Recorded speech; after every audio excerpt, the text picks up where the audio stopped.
The Stanley Hotel antara hotel paling berhantu di dunia.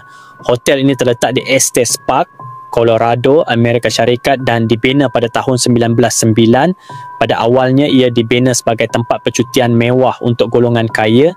Namun semakin lama cerita-cerita seram mula timbul dan menjadikan hotel ini terkenal. Dan antara salah satu kisahnya tentang bilik 217 di mana roh Elizabeth Wilson yang merupakan bekas pekerja hotel tersebut meninggal akibat letupan gas di bilik itu. Hotel ini menjadi semakin terkenal selepas penulis Stephen King mengalami gangguan aneh semasa menginap di bilik 217.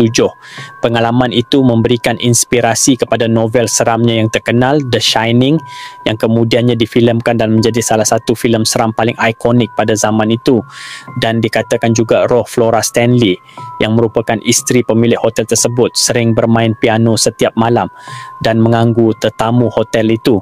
Sehingga hari ini, The Stanley Hotel masih beroperasi dan menjadi salah satu destinasi utama bagi peminat kisah seram dan pemburu hantu